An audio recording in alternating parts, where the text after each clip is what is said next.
اعوذ باللہ السمیع العلیم من الشیطان الرجیم من حمزہ ونفخہ ونفثہ۔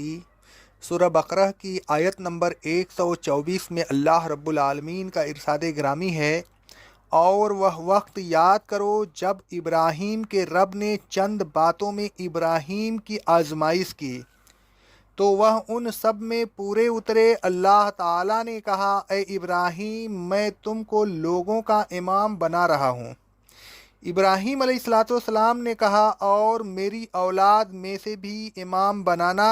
اللہ تعالیٰ نے فرمایا، ہاں بناؤں گا، لیکن میری اس عہد کا اطلاق ظالموں پر نہیں ہوگا۔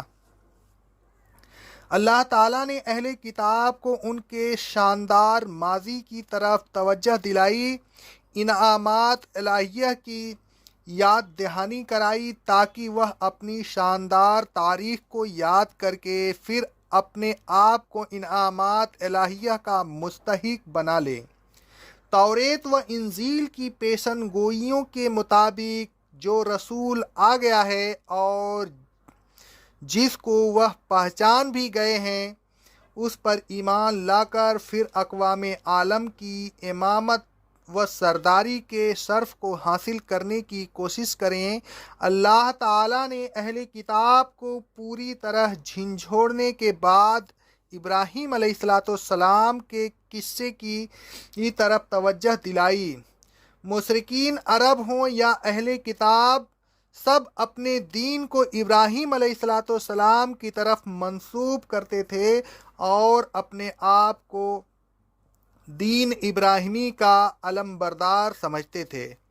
اللہ تعالیٰ نے ان سب کو الزامات دیتے ہوئے ملت ابراہیمی کے خد و خیال بیان کیے اور بتایا کہ ابراہیم علیہ السلام اور ان کی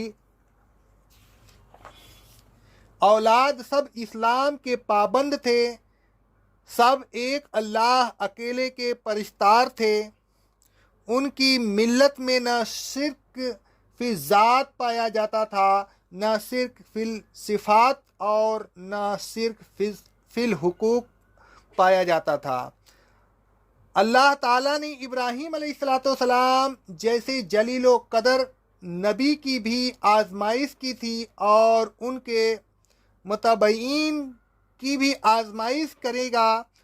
آزمائش، محنت، جہاد اور کسمکس کے بغیر کسی کو کچھ بھی نہیں ملتا۔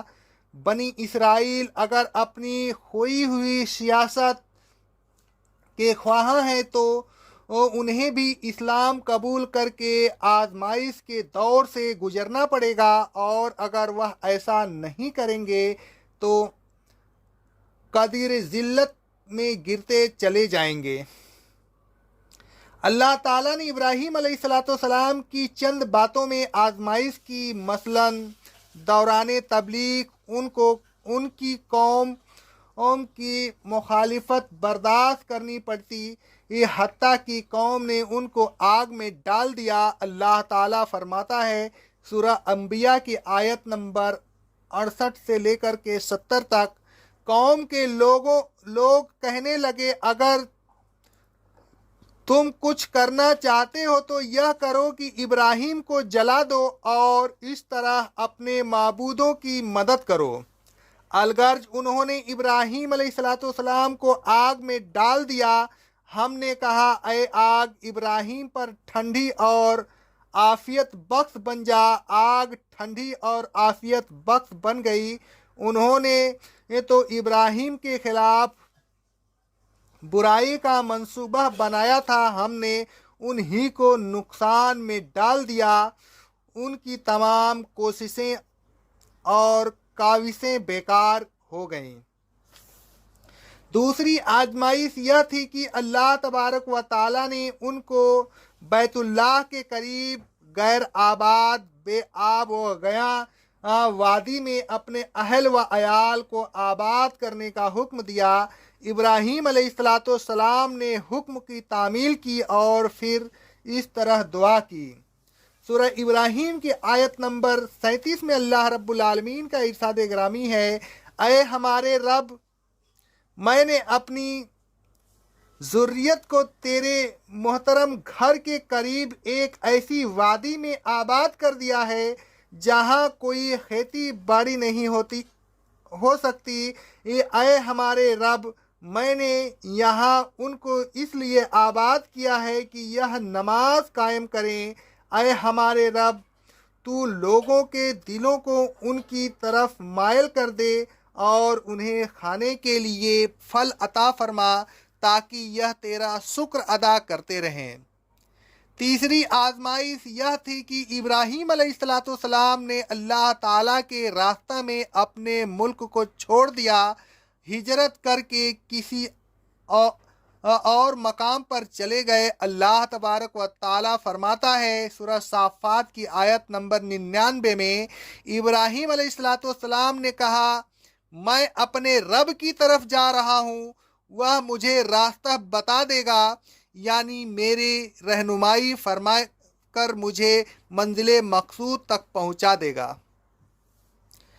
آگے اللہ رب العالمین فرماتا ہے سورہ مریم کی آیت نمبر 49 میں، جب ابراہیم علیہ السلام اپنی قوم کے لوگوں سے اور ان معبودوں سے جن کی وہ اللہ کے علاوہ پوجا کرتے تھے علیحدہ ہو گئے تو ہم نے ان کو اسحاق اور یعقوب عطا کیے اور ان میں سے ہر ایک کو نبی بنایا۔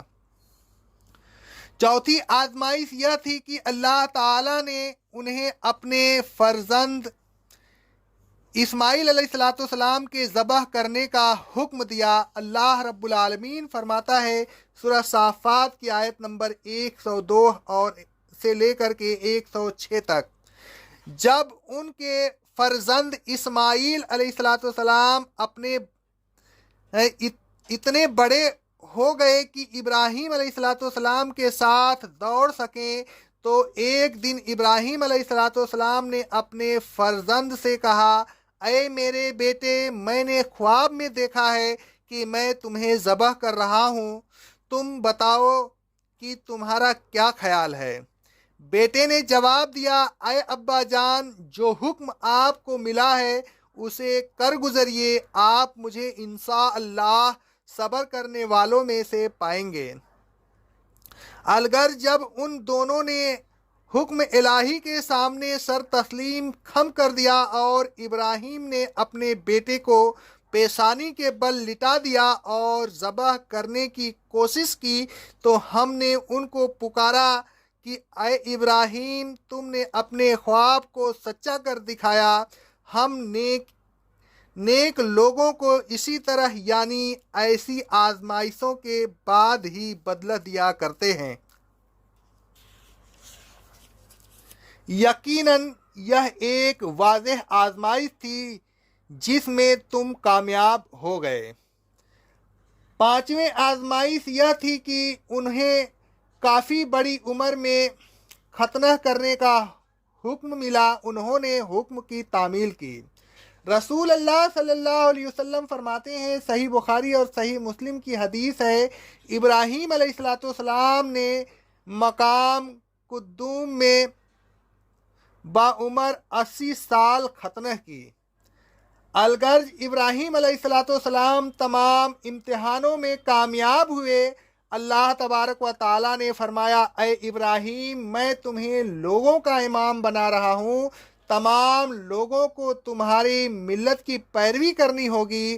اللہ تبارک و تعالیٰ فرماتا ہے سورہ نساء کی آیت نمبر 125 میں، اس شخص سے بہتر کس کا دین ہو سکتا ہے جس نے اللہ کے سامنے سر تسلیم خم کر دیا، اس حالت میں کہ وہ نیکیاں کر رہا ہو اور ابراہیم حنیف کی ملت کی پیروی کر رہا ہو۔ اللہ رب العالمین فرماتا ہے سورہ آل عمران کی آیت نمبر 95 میں، اے لوگوں، ابراہیم حنیف کی ملت کا اتباع کرو۔ سورہ بقرہ کی آیت نمبر 130 میں اللہ رب العالمین کا ارشاد گرامی ہے، ابراہیم علیہ السلام کی ملت سے کون روگردانی کر سکتا ہے سوائے اس کے جو اپنے نفس کو بے وقوفی میں مبتلا کر دے۔ الغرض اللہ رب العالمین نے ابراہیم علیہ السلام کو امام بنایا